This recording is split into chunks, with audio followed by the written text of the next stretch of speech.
क्या तुमने कभी नोटिस किया है कि कभी कभी एक रैंडम सी पिक के साथ एक रैंडम सी लाइन देख के बहुत ज्यादा हंसी आ जाती है और फिर कोई तुम्हें बताता है कि ये एक मीम है, जिसके बाद तुम सोचते हो ये मीम है या मेरी बेइज्जती है। तो सिंपल सा सीन ये है कि मीम एक ऐसी चीज होती है जो फनी होती है, रिलेटेबल होती है और लोग इसे अपनी लाइफ की सिचुएशन के हिसाब से इस्तेमाल करते रहते हैं। मतलब एक टेम्पलेट जो हर बंदा अपनी लाइफ के हिसाब से तोड़ मरोड़ के इस्तेमाल करता रहता है। फॉर एग्जाम्पल, तुम रात को सिर्फ 5 मिनट के लिए फोन उठाते हो और फिर तुम्हें पता भी नहीं चलता रात के 3 बज जाते हैं। इसके बाद स्क्रॉल करते करते तुम्हारे सामने एक रील आती है जहाँ पे तुम्हारी सेम सिचुएशन बताई गई होती है। Me picking up phone for 5 minutes also me at 3 AM, जिसके नीचे कोई फनी सी पिक लगी होती है और तुम उस चीज से रिलेट करते हो और तुम्हें वो फनी लगती है। या फिर जब तुम्हारे घर में मेहमान आ जाते हैं और तुम चुपचाप अपने कमरे में बैठे होते हो लेकिन तुम्हारे घर वाले तुम्हें बाहर बुलाते हैं कि बेटा बाहर आके मेहमानों से मिलो। जिन लोगों से तुम नहीं मिलना चाहते मिलना पड़ता है। और फिर तुम्हारे सामने एक रील आती है, when guest arrive at your home and your mom remember you exist, और तुम्हें वो चीज बहुत ज्यादा फनी लगती है क्योंकि हर देसी बंदा उस चीज से रिलेट कर सकता है। या तुम स्टूडेंट हो और तुम ये सोचते हो कि मैं कल से पढ़ाई शुरू कर दूंगा, लेकिन तुम बिल्कुल नहीं करते और करते करते एग्जाम आ जाते हैं। जिसके बाद तुम्हारे पास एक रील आती है जहाँ पे लिखा होता है, मैं एग्जाम से 6 महीने पहले सोचता हुआ कि मैं कल से पढ़ाई शुरू कर दूंगा, also me 1 day before an exam, और वहां पे एक परेशान बंदे की तस्वीर लगी होती है। मीम का मैजिक क्या है? मीम का मैजिक ये है कि ये तुम्हारी लाइफ को बहुत ज्यादा सिंप्लीफाई कर देता है और एक लाइन में तुम्हारी पूरी कहानी बता देता है। कभी कभी तुम बोल नहीं पाते जो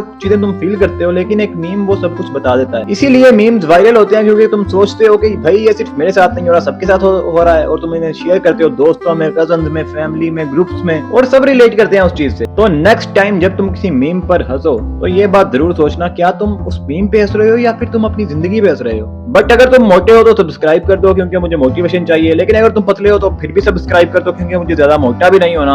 और अगर तुम लेस्बियन को लाइक करते हो तो मेरी वीडियो को भी लाइक कर दो because I am also lesbian. और अगर तुम लेस्बियन को लाइक करते हो तो मेरी वीडियो को भी लाइक कर दो क्योंकि आई एम आल्सो लेस्बियन।